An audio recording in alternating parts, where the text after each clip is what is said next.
down like they won the game a million times.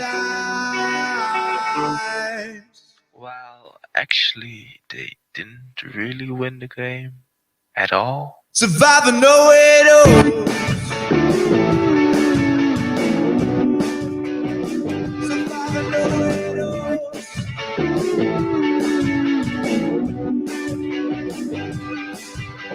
Stephen without a doubt, got the game all figured out. They know it all.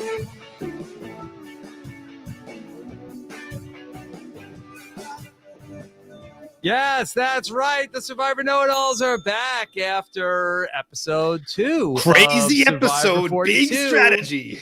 Big strategy. Fishbach is here. Big strategy. Fishbach, how are you?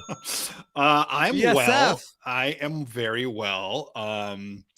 Yeah, and nothing to say. How are you, Rob? Hey, so I hear you're bidding $30,000 on this letter that the hero sent to Russell. Well, I was either going to put all my money into the Survivor NFT or the letter, and let's see how it turns out. Yeah, I mean, honestly, like between those two, I think you're probably making the right choice. Yes, I heard you were going to buy it. You were going to outbid me, and then you were going to give the letter back to JT. It deserves to be home. Deserves to be Bring home. it home. Yeah. Bring it home, Stephen. All right. Here we are live after episode number 2 of Survivor 42, and a night where we really got to spend a lot of camp life, a lot of time with these characters that we are all loving so far. No Shipwheel Island, mercifully. Seriously. Yeah. So it was a night I feel like we really got to catch up. Not as much time with the Ika tribe. We put our time in there last week, but a lot of time with Taku. We're good. A lot of time with Vati. Yeah. So feels like really got to spend some quality time with our new friends here in Survivor 42. So sad to see Mariah go. Were you? I mean, she seemed like a lovely person. Of course, I will get to speak with her. But as a character, I mean, and the stuff with her brother was very moving, and I do kind of wish she'd had more of an opportunity to, find that closure she was looking for. Mm-hmm. But as a character, in terms of the people left on the show, I mean, you gotta be very happy that Maryanne stayed. Well, it's kind of a raw deal for Mariah, who seems like a lovely person, truly, who has the misfortune in the eyes of every viewer watching the show, who's like, oh, I hope Maryanne isn't going home. Yeah.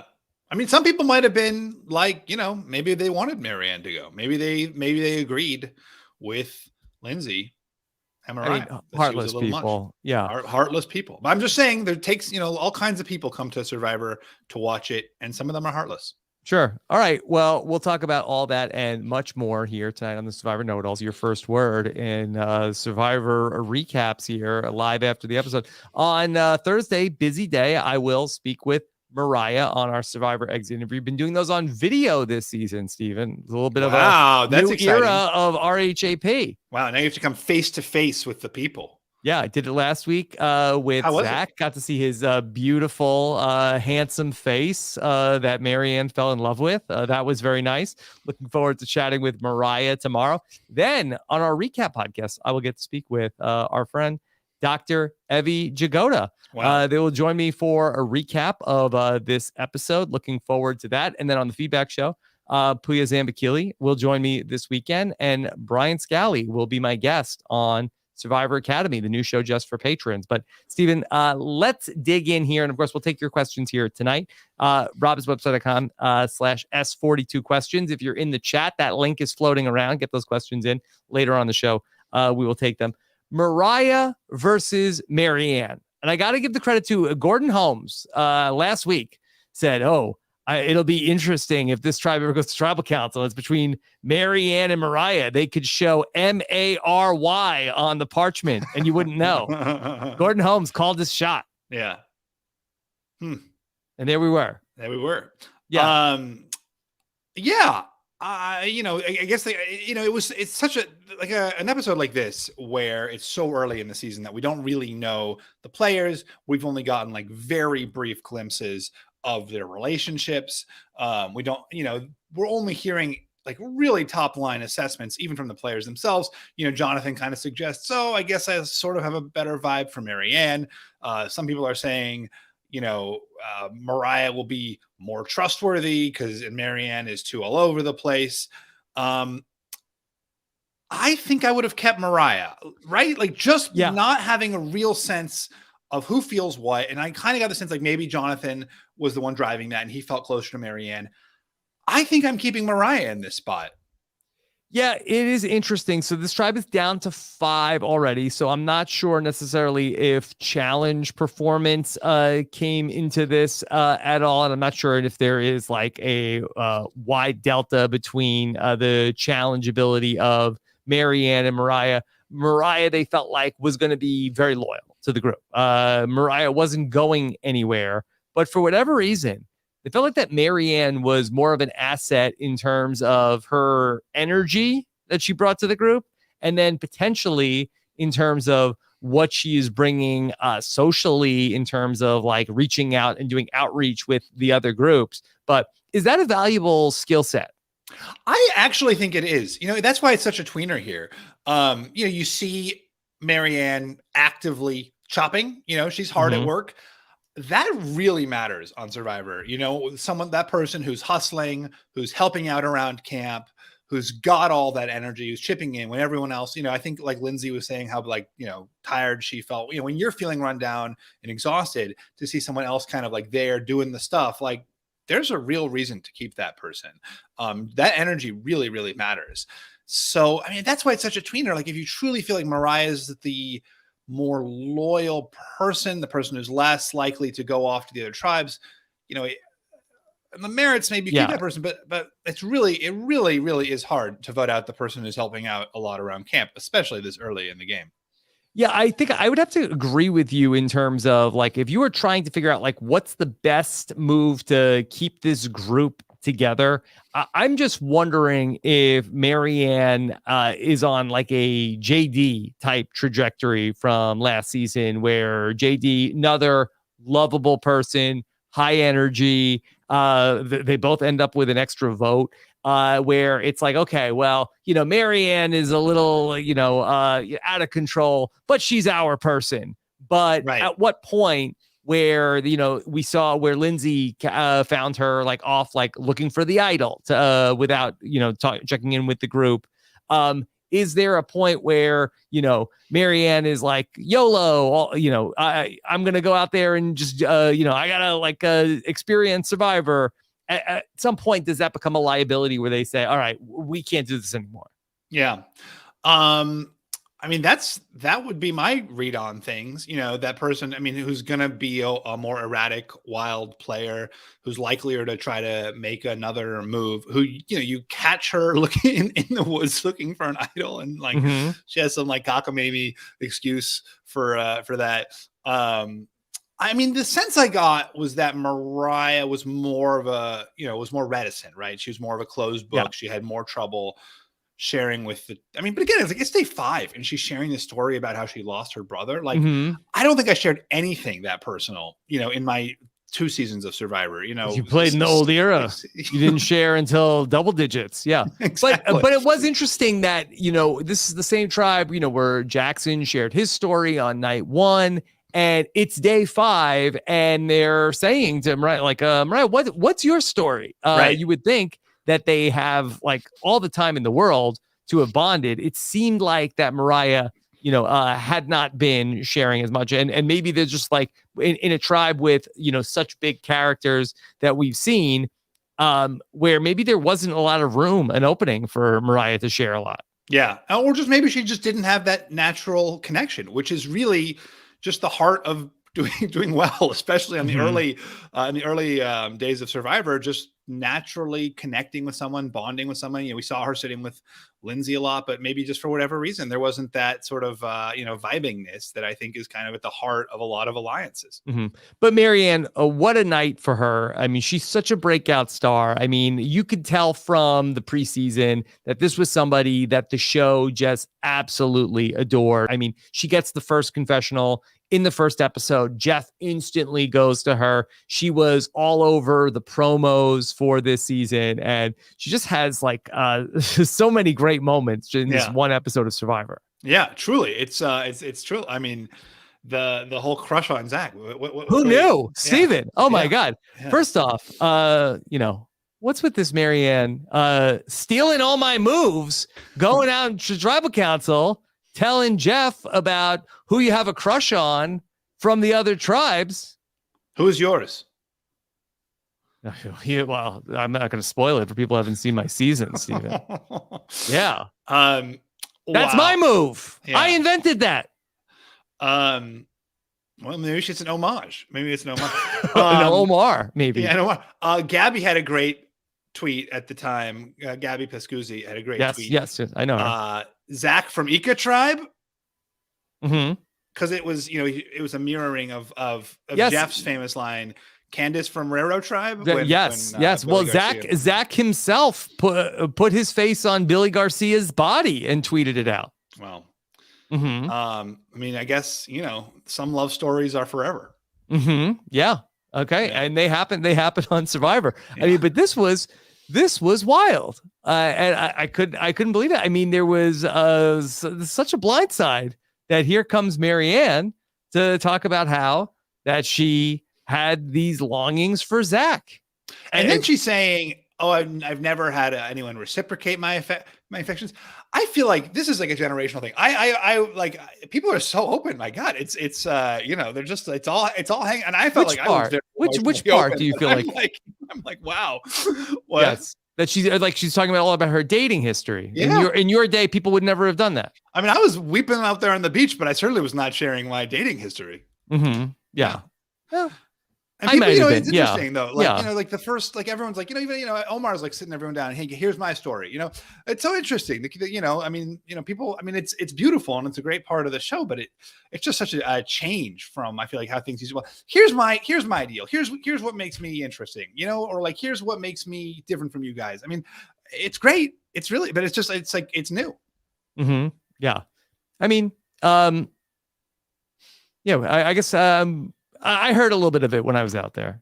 Day 5? Yeah. Who said, like, Rudy was like, here's my story. And then you guys were listening to it for the rest of all. Are we talking about who's at the dating story or what? I know. I mean, the dating stuff you do here, stuff you do. Yeah.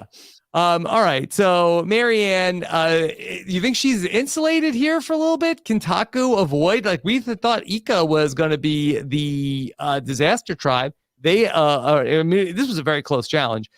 They avoid tribal council, but do you think that Taku could be back to tribal council next time?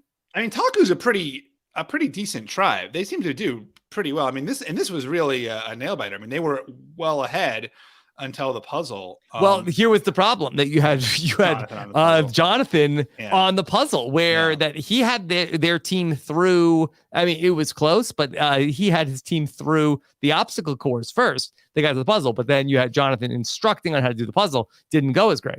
Yeah. It looked like a pretty easy puzzle. I mean, right? Like it looked like a pretty straightforward. I mean, they can't make it that hard when you have like blindfolded people doing it. But I thought that Jonathan had a really great episode here. First off, I think a lot of people were very hard on Jonathan in the preseason. Felt like, okay, this is going to be, a big dumb idiot. But I thought he came across very, very well. He is bonded with Omar, where that they have this alliance where that they have taken JT and Stephen to the extremes. Yeah. And a lot of people have been comparing him to John Hennigan, the mayor of Slamtown, just for sort of being that archetype, but also being very emotionally aware and very open. Yeah, it was great. I love that. They're whenever anyone acknowledges their weaknesses, for him to say, here Omar's really strong where I'm not strong. It wasn't just like I'm the big strong guy behind Omar. He also kind of recognized his own lacks. That's always a beautiful thing. Yeah. I really like that Omar called him meat shield and I'm his brain shield. Brain shield. Yeah. Yes. I thought Sophie called it was it a nerd shield? Was that right? Right? With Yule, right? I mean, I know she's talking about dodgeball targets. So maybe it's dodgeball shield. Mm-hmm. Yeah. So it really does seem as though it's Omar and Jonathan really at the center of everything at Taku, with also Jonathan also having another deal with Lindsay. Yeah. But Jonathan is the one who's positioned the best, it seems. Yeah, and I really think that, like, I mean, the sense I got was that his, he had the best relationship with Maryanne and maybe called it for her. I mean, it really, it seemed well, like they do have the bond of faith, and it's interesting that faith came up a lot in this tribe because we had the scene of Omar talking about he's a Muslim out there and talking about his faith. Lindsay talked about how she is maybe not the best practicing Jewish person in Survivor, but that is the case nonetheless. But that we have Jonathan, who is devout and devout Christian, and then also we have that Maryanne is a seminary student as well. I don't think we've ever seen an alliance with all three of the Abrahamic religions represented. Mm-hmm. So this is a beautiful thing. Mm-hmm. Okay, so that's the Taku tribe, Stephen. Yeah. Anything else you want to highlight from Taku? No, I mean, the Omar, I mean, again, like, Maryanne just like running off, making the mat for Omar to pray on was like beautiful, but also like she made a really big mat. Really, I mean, obviously it's fast in the episode, but even in Survivor time, that seemed pretty fast for all the work she did. And that's, I think, another reason why you have to keep Maryanne is like she's got that Energizer Bunny, can-do spirit. The Energizer Bunny loved weaving mats. But no, I mean, the fact that she went off and like did that for him and like, did it for anybody, that's a lot. She's like energy to burn. Yeah. And that's a really rare quality on Survivor. Yeah. So, Stephen, we got to see a little bit of the Vati tribe as Mike was on the hunt for an advantage this week and ends up finding the hidden immunity idol. The Beware advantage is back, baby. Woo! What was the line, Rob? The line was, I believe, soccer is so full of grace that it makes me cry. Yeah. I think that's what it was. There is such grace in the game of soccer, it makes me cry. And this feels like a little bit of a step down from the butterflies and the broccoli. Mm-hmm. Right? I mean, those, like, to say the butterfly line that Xander had to say at multiple tribal counts or multiple challenges. Yeah. That felt like a heavier lift. Do you think that can you try, Stephen? Okay, let me see. Can you work this into some match chat? All right, Fishbach, how's it going over there? I mean, this challenge, I'm looking at this challenge and it looks like, it kind of reminds me of soccer, which is a game that has, such grace that it makes me cry.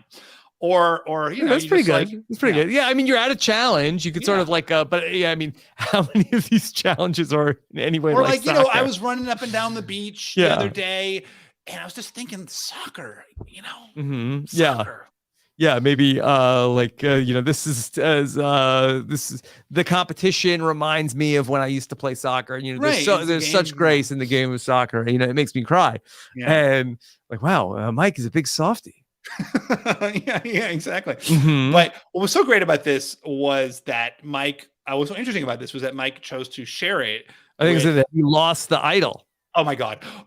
Can I tell you, when I had my steal a vote advantage and I buried it, I was so scared that I would lose it. I would every day. What did you do?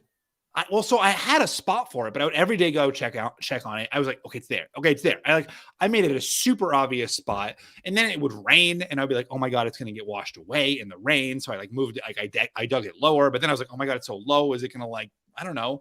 Is the earth gonna move? Am I gonna lose it? Mm-hmm. It's terrifying when you bury it away from camp. So to see someone living out my great fear was I felt a lot of empathy for poor Mike in that moment. Mm-hmm. Okay, but Mike goes back. First, we see him bring in Jenny, tells Jenny about it, and then he brings in Daniel, and then for some reason Daniel's like wants to see it. Was that what was going on? Well, I think Mike, I mean, it didn't even necessarily seem like Daniel was requiring proof. Mike was like, let me show it to you, and then was unable to find it. Yeah. Okay. So, but the part that I think that you most want to talk about here is the thought between Daniel and Chanel. We saw this going back from last week. That's the twosome here. One of the two pairs, the voting block here in this group. And they don't want Mike to have an idol. Well, I think what they want more than anything is to end. I mean, because the correct assumption they're making is that if Mike has one, then there are people on the other tribes have one, and if we can invalidate Mike's idol, then we're taking 3 idols out of the game, which is great. Like if you don't have an idol, the best solution is to like remove all the other idols, right? And so it's such smart strategy on Daniel's part to try to get Mike so he said, we have 2 tactics to do this. Either we get Mike to not activate his, or we vote Mike out of the game. Now, the question with that is, if they vote Mike out of the game, does like one of them get it, or does it recirculate? So, I mean, that's a higher risk. We know from last season where Brad got voted out with the Beware advantage that it did get placed back into circulation, unless they can get Mike, Mike says, here, hold my Beware advantage, and then they vote him out. It would go and get re-hit in like we saw with Brad last season.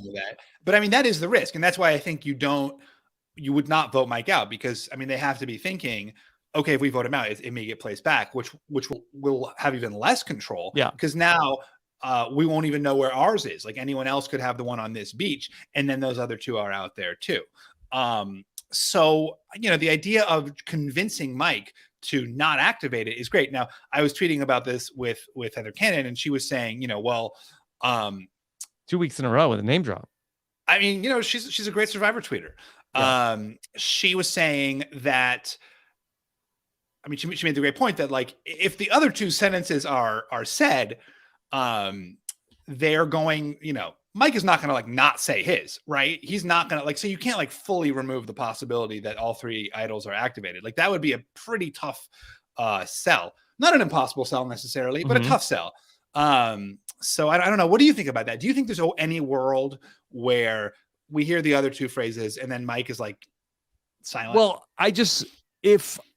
let's I guess role play this again. I'll be Mike. You can be Daniel. What can you say to me to not, like, I'm excited. I found the idol. I'm telling everybody. What could you say to me to get me to not say the phrase when I'm hearing the other 2 phrases? So I think I would say, we want to like remove these other 2 idols. It's more important that no idols are in play. I got one. I know. But it's like, especially if you have the number. I mean, it's such a tough. I mean, I think that's the only sell is like, we don't want the other tribes to have idols. I think you got to vote him out. Like I thought that was very interesting. And I mean, that Mike is definitely somebody who's strong in the tribe. I think though that maybe you feel like, okay, well, Mike is expendable at this point. I guess, would you rather have Mike in the game, or would you rather have potentially 3 idols in the game? Wait, but what? But if they vote him out, then it gets recirculated. Or you mean wait till they're like? What are you suggesting? Well, I mean, now you have a 40% chance of being the people to re-find it. I mean, I think that's probably a better chance if you really didn't want the idols to be in the game, or if you want it for yourself. I think that maybe the move is going to be to vote out Mike. I don't know. I think that's a higher risk move because you don't know if it's going to get re-hidden or not. And so that lack of knowledge, you're out there looking, maybe you're not the ones to find it. I don't know. I think like the fact that Mike is trusting Daniel with it, I would rather be the person who is being trusted with the information by someone I know than take the risk that someone else might get it. Even this other person, even Chanel or Mike or Daniel themselves could get it and not tell the other one. And now Daniel's in the position of like basically being the information broker. And then I don't know. I don't think I would take that risk of voting out Mike and then adding back in randomness. I don't know how you can, like, maybe you can get him to not say it like like don't do it this time. Let's wait. But he's going to want to say it. Yeah.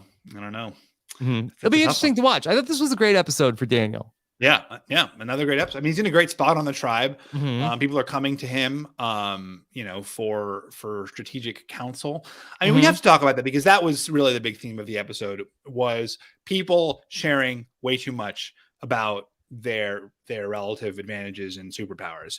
And Drea did it on the other tribe. She created this potential girls alliance with Tori and Swathi, and then tells them, hey, I've got this extra vote. And immediately Swathi turns around and says, let's vote her out.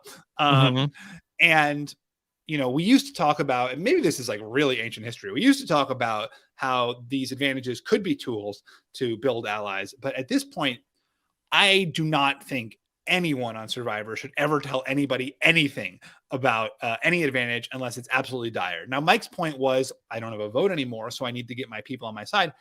You don't need to tell people you don't have a vote unless there's like really a tie vote. You don't need to say. Yeah. I don't think it needs to come up until you're going to tribal council. Yeah. There, no need to tell anybody about that. Now, we know that Roxroy was saying to Drea, okay, Tori is going to be the person who's next. And I think that Drea is feeling like, okay, well, we could do the women's alliance here. Why would I throw that away potentially? Because who knows what, Roxroy is going to want to do next. We hold all the cards if we stick together with the women. But I thought that was very interesting. And going back to last week, we saw Roxroy talk to Swathi before the vote. Yeah. And it seems like that they may be tighter than Drea realizes. That Swathi seems like that Roxroy is a confidant of hers, and Drea and Roxroy were talking about voting each other out based on different things that we saw in the episode. And then in Zach's exit interview, he said that Roxroy was throwing around Drea's name. Mm-hmm. So clearly, like, it's not that triple alliance is not as solid as it seemed. No. But it's interesting that, Drea's wisely positioning herself to be in the center of two alliances. And then Swathi, perhaps more wisely, is not wanting Drea to do that. Mm-hmm. But for Swathi, I feel like, was it a mistake to say that to Tori right off the bat? I mean, where she's good no matter what, she puts herself in a vulnerable position, I feel like, where Tori, who is somebody who, we've seen her switch allegiances. Zach talked about how he didn't think that Tori was a trustworthy person. To say that to Tori to say to Tori at this particular point, is that a little too risky? Yeah, but also no, in some ways, you have to say those things, right, to people to like bring the plans into play. If you see someone, maybe there's a better world where Swathi, drops a hint that, I was worrisome that Drea has all these powers and this, right. They don't even know about the one that was from the immunity amulet or the amulet advantage, right? Yeah.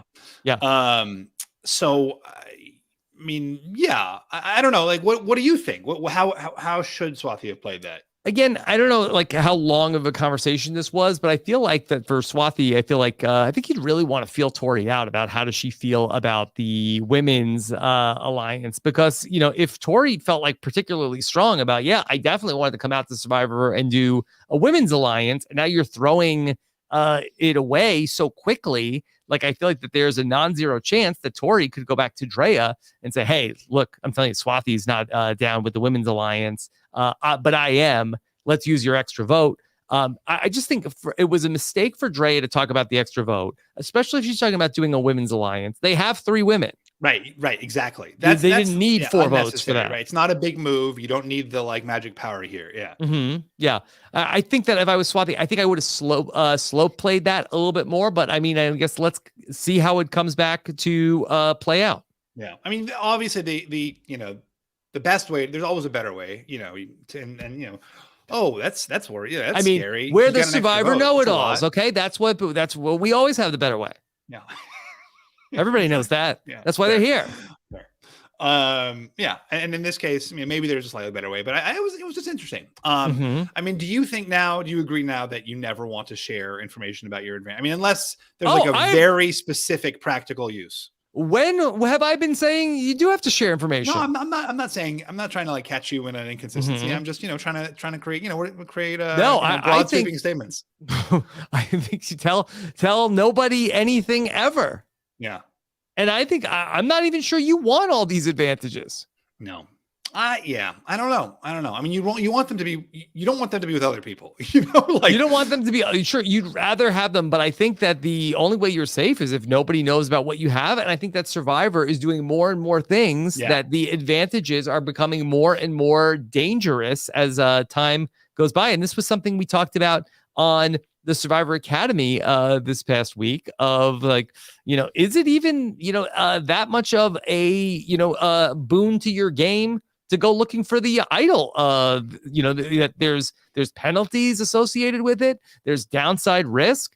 And, there's like all sorts of other ways where now other players are going to know you have the idol too. Well, now that you've seen this, you've got to you lose your vote or you have to announce to 3 tribes that you have the idol. I mean, they have to mix that up, right? Because it's too public in a way. But I mean, it is really a great evolution of the game that now, it seemed for a while that they were trending towards too powerful superpowers. And now that seems to be a lot of stuff, but none of it is necessarily. Yeah, it's like the dollar store. It's like, boy, there's a lot of stuff here, but it's all crap. Yeah.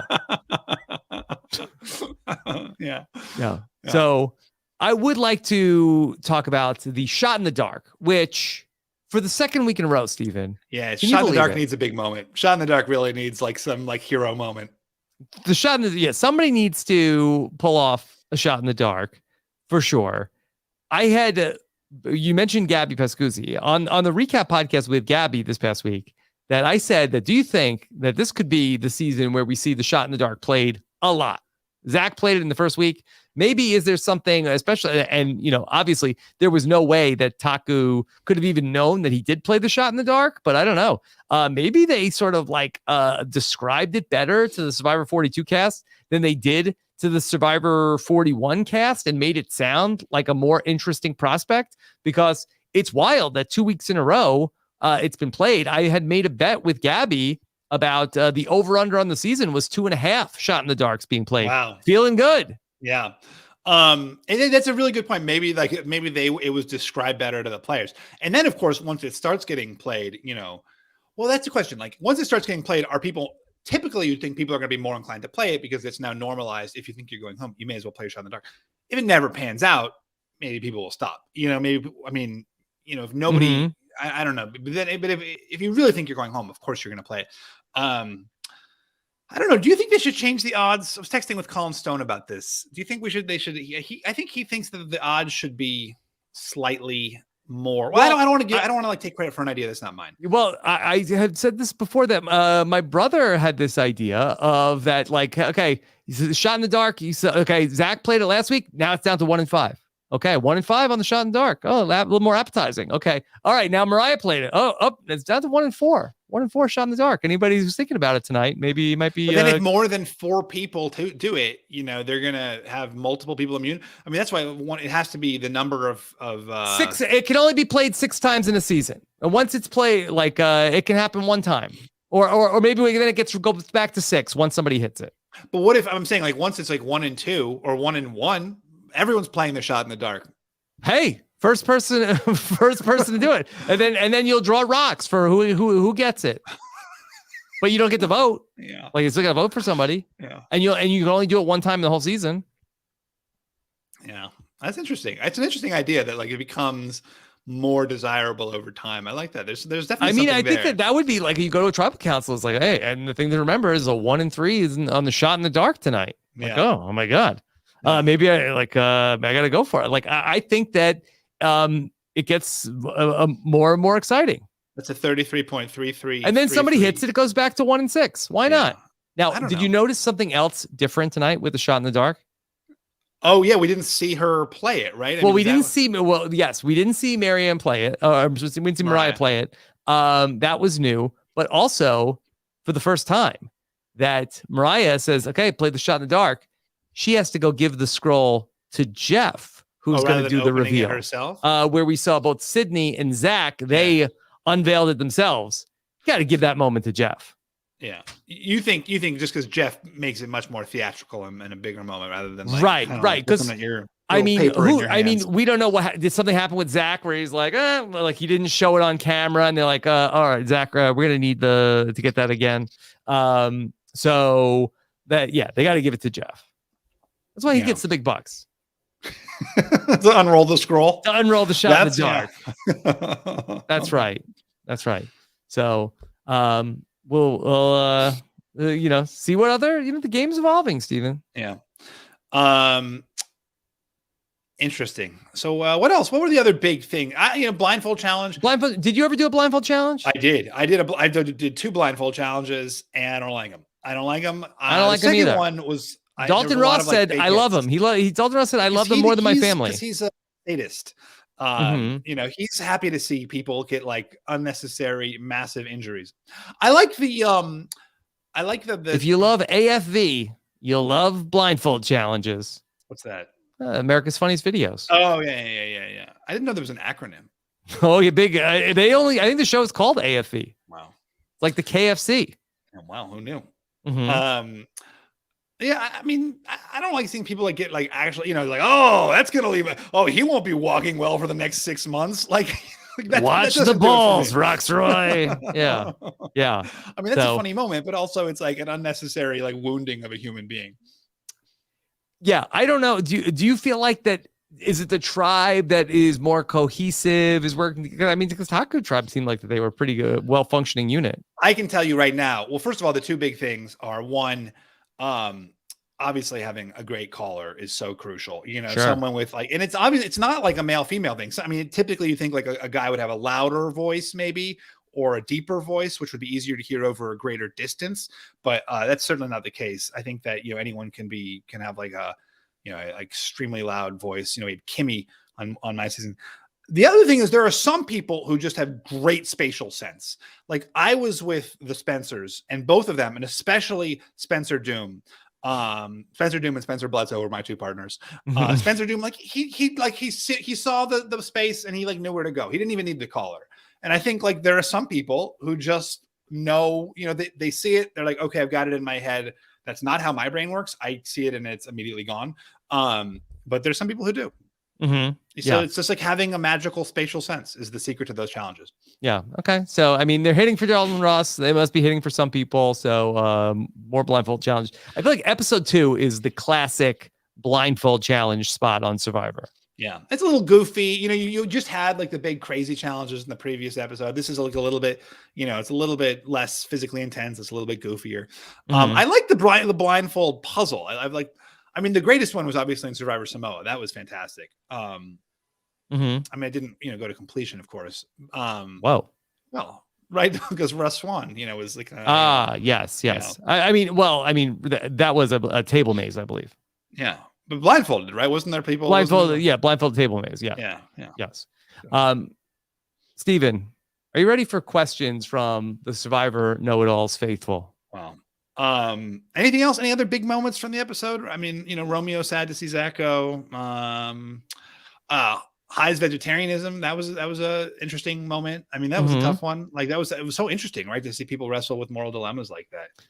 Yeah, I mean, did you have those types of conversations with Kimmy Kappenberg when you were on Survivor? Well, I think she just didn't eat meat, right? Because she clearly ate all of the seafood that we had, and I think she just didn't eat, so it wasn't as big of a immediate problem. We made fun of her a lot for her like big, moments in Australia, but I mean, it was those were the big moments. I think we covered it pretty much. That's what we do. Stephen, let's take some questions from the Survivor Know-It-Alls listeners. Okay, John, of course, the great John. Oh, I haven't heard from John in a while. Should Maryanne have played her extra vote in case? And no. To John, I'd say, in case of what? Yeah, it wasn't like a tweener. I mean, like, what? Yeah, I don't. I mean, I don't know. I didn't really get the sense that there was a Mariah and Maryanne contingent. I think much like last week's vote, it was like, okay, everybody's either going to vote for Maryanne or everybody's going to vote for Mariah. But I mean, you don't know that, right? When you're Maryanne or Mariah, you don't know exactly where the votes are going. I can see the argument. I mean, just, that you are potentially a target. It's very rare that that you're up for elimination and you've got an extra vote right there. It was right there. You just picked it up right down. Mariah. Put it right back in the urn. Just the convenience factor. Well, still, I think the answer is no. We saw Lindsay walking with Mariah. Maybe you thought, okay, Mariah has Lindsay, but it's either the other 2 guys. If you don't have both of them, or you do it, I mean, if it's like, okay, well, I have. Do you have potentially Omar? I mean, so what is that? It gets a 3-3. I mean, Jonathan looked into her eyes. She's like, look into my eyes. Mm-hmm. Was that her or was that Mariah? Or was that both of them? I don't know. He was going back and forth with both of them. There was a secret scene last week where that Jonathan had caught Jackson looking for the hidden immunity idol.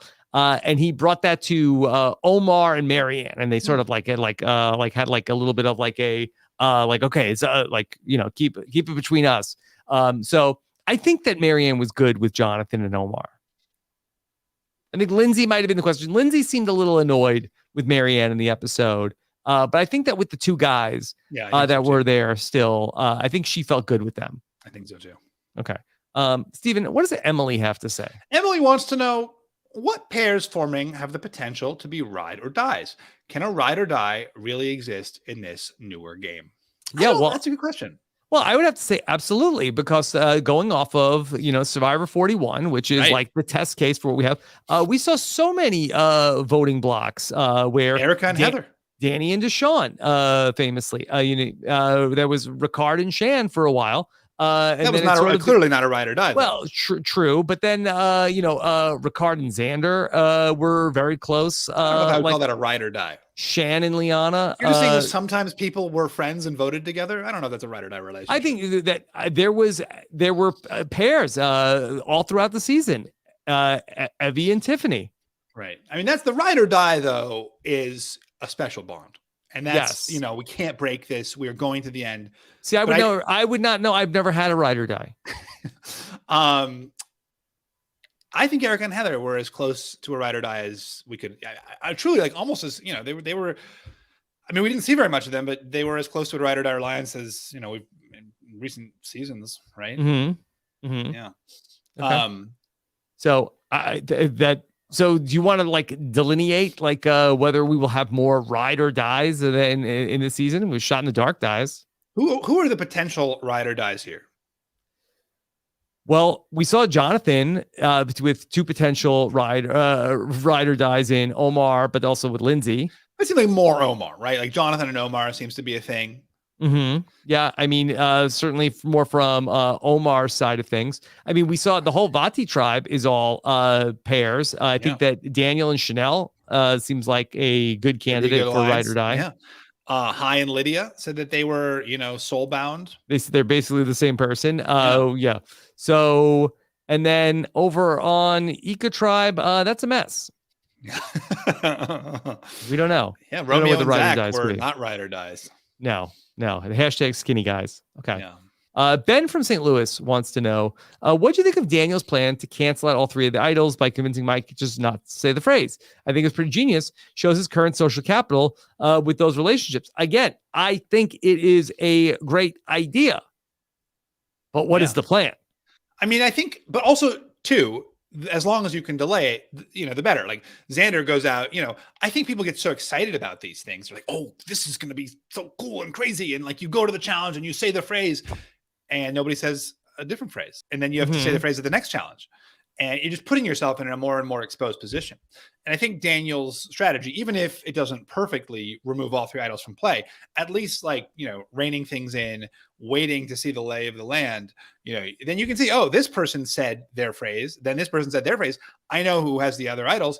Then you said, Mike, do we want those two people to have idols? Maybe you do. Maybe there's something to be done there. But I think being the one with the information before you make the decision is much better than rushing out onto the field and sort of laying all the cards out there. What I like that Daniel said was, it's okay, I have all of the information about the idols, but I have none of the downside risk, which is really, I think, from what we've seen in Survivor 41, 42, it's kind of the name of the game right now, where you want to know where everything is, where I feel like that knowledge is power. I felt like that there was no official title to season 41, but I feel like that could have been a theme for the season. And I feel like that for Daniel, that's a very good omen for him to have that understanding about how this new game is being played so early on. Yeah, I agree. And I mean, just the idea of removing things from the game, is you love so near and dear to my heart. It really is. Yeah. Yeah. Okay. What does Jacqueline have to say? Jacqueline, why do you think this season is so camp life heavy? Not complaining. I love it. just seems like a departure from the modern era formula. Yeah, I think don't get used to it. I mean, it's not uncommon for Survivor to not have a reward challenge in the second episode, third episode, so that we can get to spend more time with the tribes, especially in a 3-tribe format. We didn't spend as much time with these 2 tribes last week. We spent so much time with the Ika tribe. I mean, I love that they didn't have Shipwheel Island here in the second episode. They did have it in the second episode last season. I believe that's when Evie and Deshaun ended up going to Shipwheel Island. So step in the right direction as far as I'm concerned. That scene with Chanel and Jenny was nice. It was fine. It was good. Yeah. About the crowd. I thought the Chanel's line of I assume that there would be a provider type out here. Now I'm stuck with that role was so good because you do go out thinking like, okay, they're gonna have like some country guy and they'll make shelter and he'll find me food and I'll do whatever it is I have to do. And then to like not have that person on their tribe is very funny. I mean, that's really unfortunate. Yeah, I mean, these were some big big fat juicy hermit crabs that were out there. Yeah, those are big. Slow too. I mean, it's like shooting fish in a barrel. Yeah. I mean, take it that's up. good. Yeah. Okay. All right, Stephen. I think we have one more question from Danny P. Danny P wants to know, why do you think this cast has such a vastly different perspective on the advantages between the compliments on the Beware idols and that the shot in the dark has been used at both tribal councils? I guess so vastly different than the season 41 cast. Well, certainly. I mean, we talked about the shot in the dark, and also, I mean, the Beware advantage, though. I mean, Xander shared that with basically everybody, right? It seemed like his whole tribe pretty quickly knew all about that. And well, I mean, that's a very public advantage. Well, not everybody. I mean, that was actually a big point of contention thing. Yeah. No, that's fair. But I mean, it wasn't like he kept it to himself, right? It wasn't. I mean, so, I mean, I think some people. Yeah. Well, we saw in the pre-merge of Survivor 41, it was really just the Ricard and Shan tribe that went to tribal council so many times. And we saw that between Ricard and Shan, they had a real knack for blindsiding the people that were, between, was it Sarah, Brad, JD and Jeannie, blindside. Yeah. So these other groups do not seem to have the same skill level in terms of pulling off these blindsides. Voce, I don't think knew that he was going home. So in this season, it seems like that, one, they may have really explained the shot in the dark better to the players, maybe even in the pregame of sort of hey, just here's some things that you need to know. Whereas they might have just dropped it on them at that first challenge in Survivor 41. And 2, we just have a group that is not necessarily as gifted at the blind sides. Yeah. I mean, also it's really early. We've seen 2 tribes go to tribal council, not a lot has happened. Not yet. But I think we're off early days. Hard to be gifted at blindsides. And day but 5. I think the season is off to a great start, and I feel like that we have a ton of really fun characters here in the season, and I can't wait to see where they're going to go from here. And great relationships. It's really fun to see. We can see a lot of different fun interactions on all 3 tribes. Okay. All right, Stephen, let me tell you a little bit more about what's coming up this week on Rob Has a Podcast. Okay, here's what I'll be doing this week. Got the exit interview with Mariah coming up on Thursday, plus our recap of the episode with Evie. You can, of course, send in questions for that or for our Survivor feedback show with Puya Zambakili. Go to robhaswebsite.com/S42. questions. Of course, we love to hear from all the listeners and hear what you want to know about. And then over the weekend, patrons only, I'll be chatting with Brian Scally about all of the takeaways that we have learned this week on Survivor on the brand new Survivor Academy. Then over on the RHAP ups, we will have all of the Survivor coverage from our Survivor team. Over on the B&B, Jordan Kalish will be back to play some games with Mike and Liana. Of course, Why Blank lost coming up. That's going to be a tough one. I don't know. You look at you. What did Mariah do wrong? Well, that's why people I guess go that's why they to got the David and podcast. Jessica to find out, why did Mariah lose?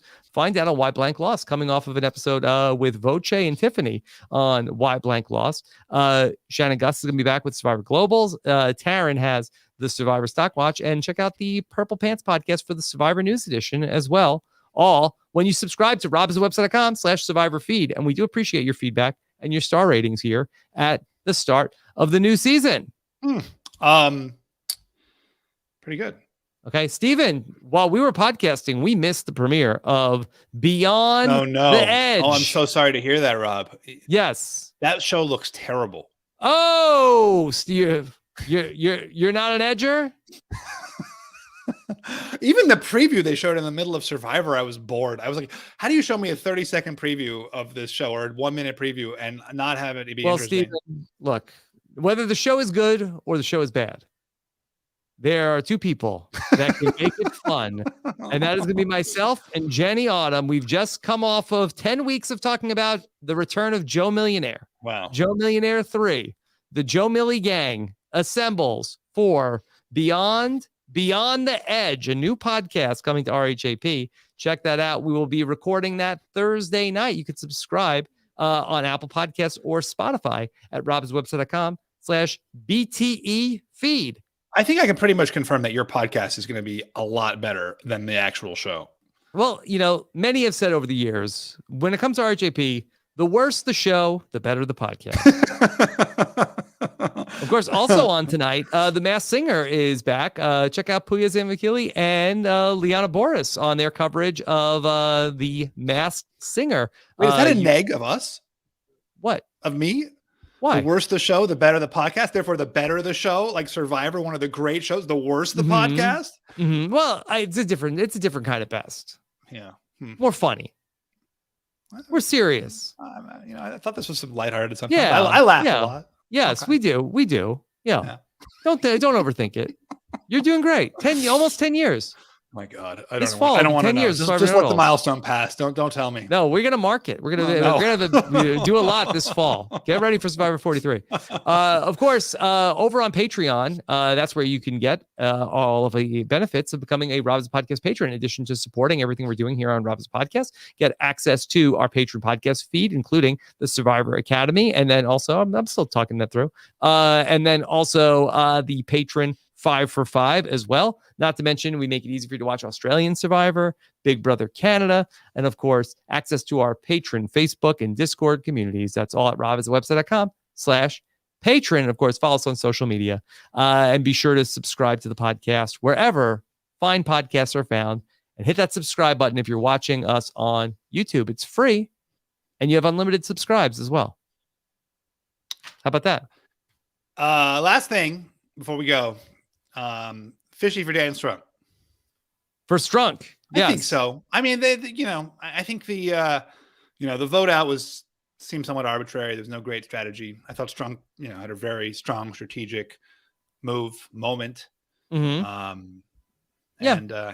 Fishy for Strunk. Can't complain. Mariah was kind of an open and shut case, seemingly. Stephen, what are we going to do? How are we going to commemorate when somebody hits the shot in the dark? Are we going to just go nuts? Like we should come on and call our shot when that's fun. Yeah, what are we doing? Wow.